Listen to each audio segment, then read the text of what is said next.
Oh, what time is it? Oh, I see what time it is. Time to do more of the railway stuff again.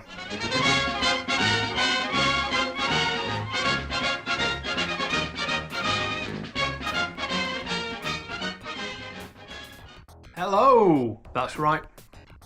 I'm back.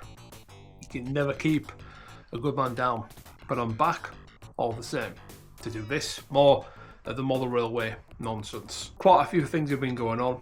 I've been looking at loads of different creators online on YouTube from all different schools of hobbying, I suppose you'd call it, from the guys from the wargaming to different model railway channels to Warhammer to all the kinds of different types of content, how it's created, inspirational stuff, yada yada yada. I've got myself a new camera. Hopefully you folks can see a difference in the quality of footage now. I've got an Insta360 Go 3S. Eventually, when I get myself a new phone, I'll be able to shoot in 4K, so the footage quality will get even better. Hopefully you've also noticed an increase in the audio quality as well, so the content I do bring to you good people will get better and better as time progresses. But that said, what have I been up to? With the railway, I mean. So I've got this idea in my head that I'm going to build a two-tiered model railway, which is currently behind me. The only way I can do it in the space that I have is with a incline which is steeper than anything you would ever get in real life. So I'm having to use power base from DCC Concepts, which is essentially a magnetic strip. So a strip of metal under the track and high powered magnets on the bottom of your locos. So essentially pulls the loco to the track and like triples its pulling power. So you can get pretty much any loco up an almost vertical incline. Of which there'll be some footage of that later on in this video. Not sure if it's gonna fully pan out in the future, but we'll see how we get on. Anyway, enough of me waffling. We're gonna take a look at what's been going on with the layout, how I did a few bits and pieces, and then we're gonna take a trip to Sawyer Models in Lee, have a quick virtual tour around there. That's now my go-to local model railway shop. It's got loads of stuff in there, which have gone on this layout as well. So enough waffling from me. Let's have a look at what happened last time. That's it for today though, because my drill has run out of battery.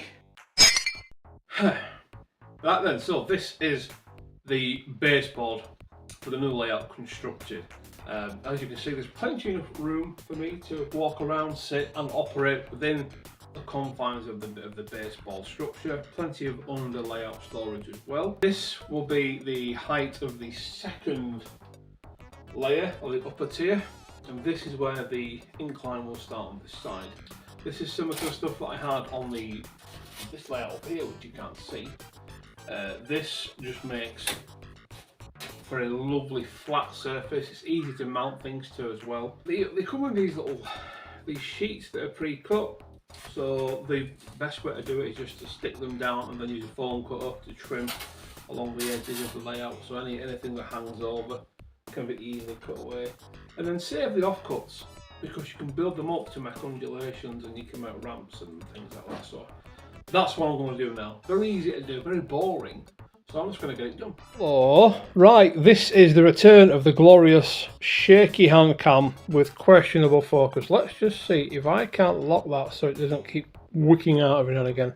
We have a little bit of progress now, boys and girls. Last time you saw this, the baseboard was done and we started laying track just to give us an idea of what's going to be going on with the loop of the layout. You can see where the incline starts there.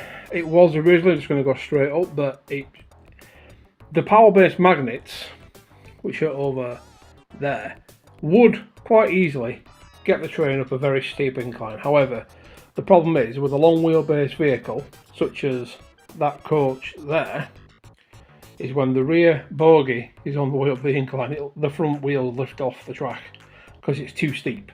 That is about 4%, which is about right. That is the Woodland Scenic Shaper platform thing, I forget the name of them. But they're basically the second half of the incline kit. I've got 2-inch incline kit over there, but it didn't work. But I got them so I can step it a little bit, if that makes sense. So I've been making use of those a bit later on. Going well so far. Of course, let's just try and get in here. Oh, it's a tight squeeze. This isn't going to be there, by the way.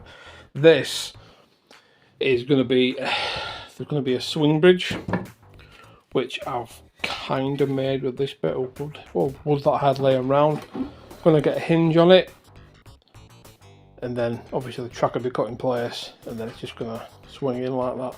But that is for another day when I really want a headache. Oh, over this way.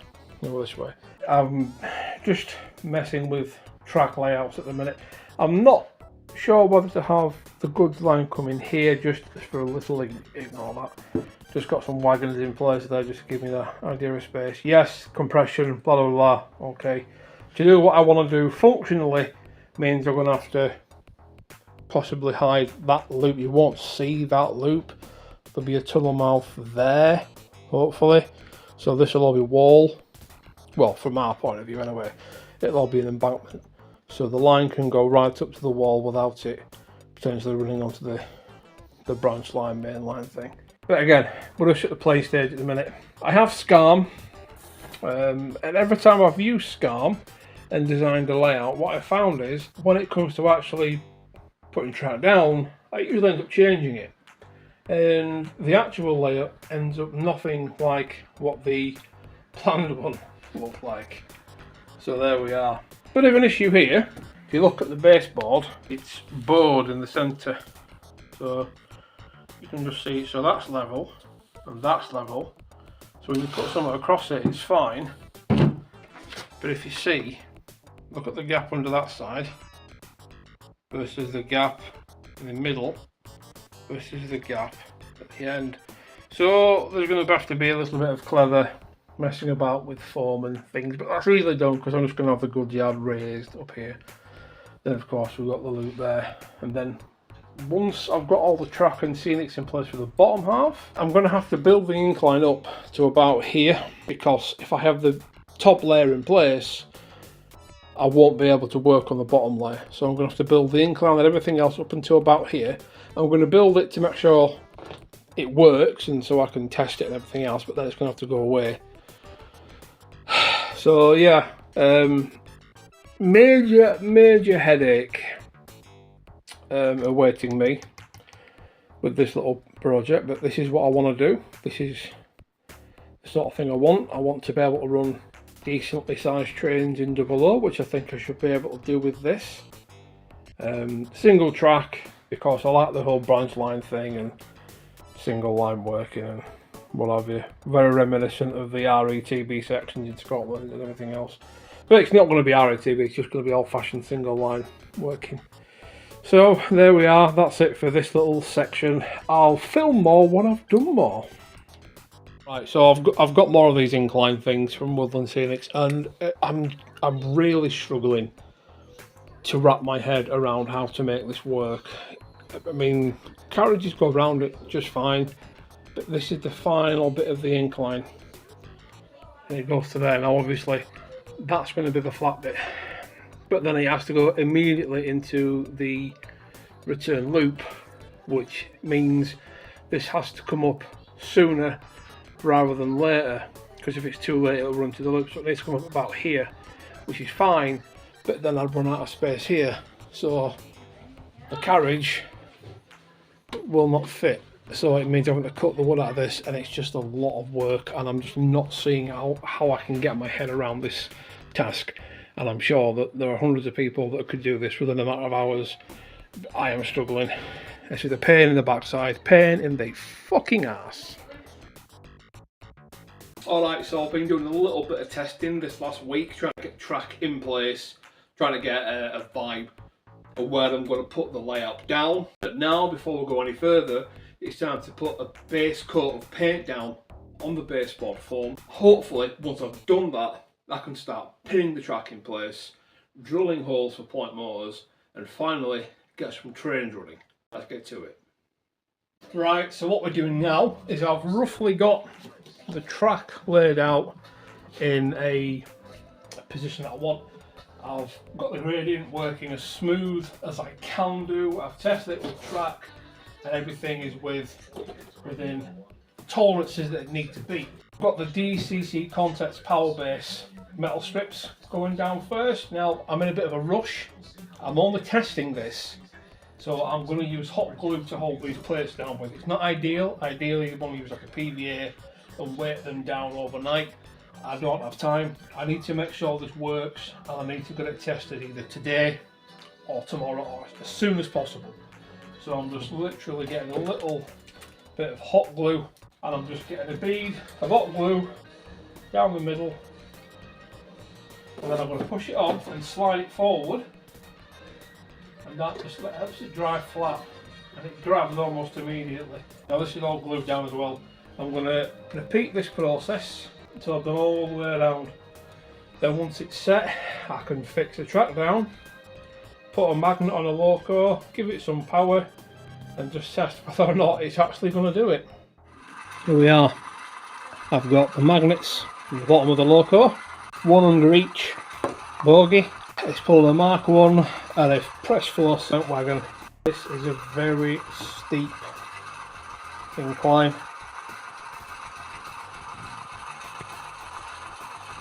So let's just set the camera. See how she does. Batman past 24.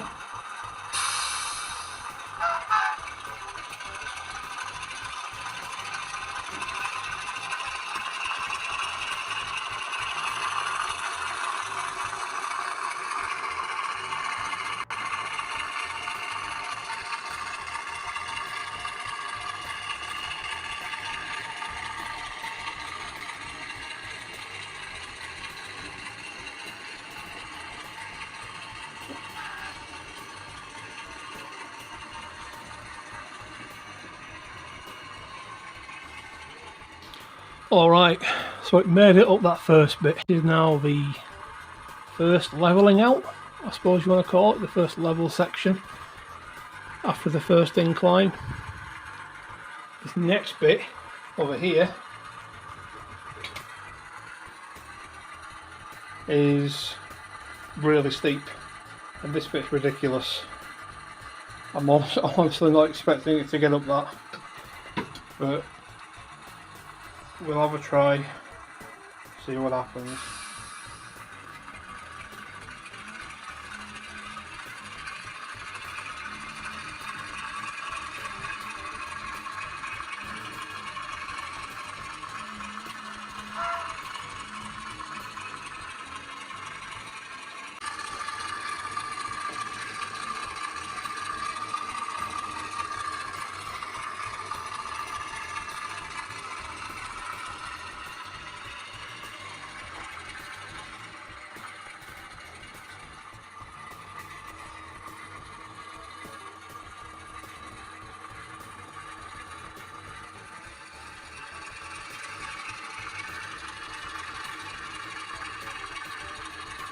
There we go, clear the glue away and it's fine now.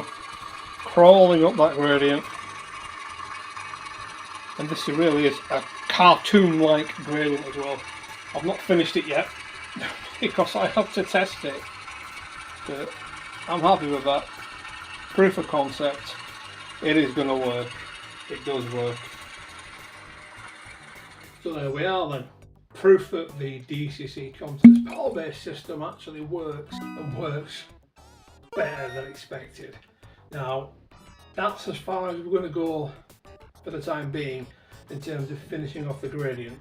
It is just sort of stuck halfway up. The reason for that is because if I was to have the second layer in place before the bottom layer is finished, it would make working on the bottom layer very difficult, and I'd have no room to operate around it. I would knock things over, damage stuff, etc, etc. So I've got the groundwork in place, that's staying where it is. I can now focus on actually getting the main layout, as it were, up and running.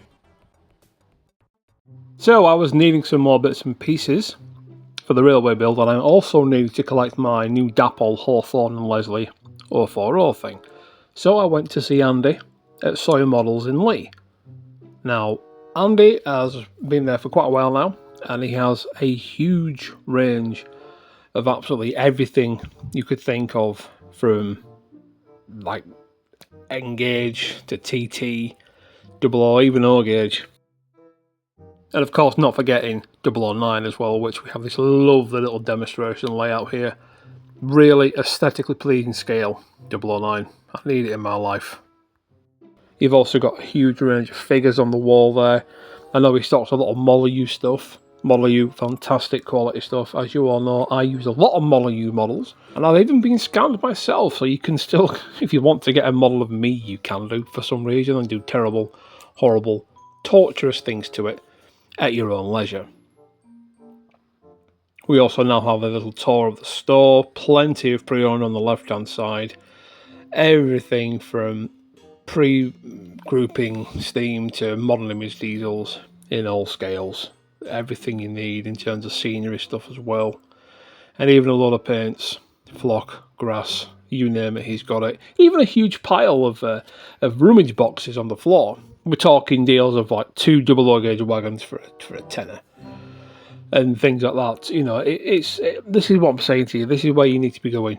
Support your local model railway shop. And even if you're like an hour away, it's worth a visit, because you know what you're buying. You can see it before you buy it. You can test run it.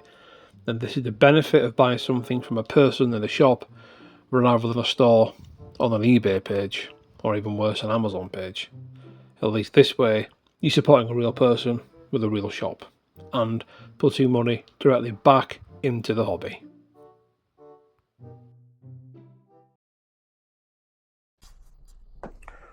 Okay guys, here we are then. So I've actually managed to do a little bit of modelling, funnily enough. I've managed to get some of the track down, kind of got working on the incline there, the points, leveled those up nicely. It is, according to Mr. Spirit Bubble, slightly off kilter, but it's, well, you can see there, look, there it's, the bubble's not where it needs to be. The bubble needs to be, there you go.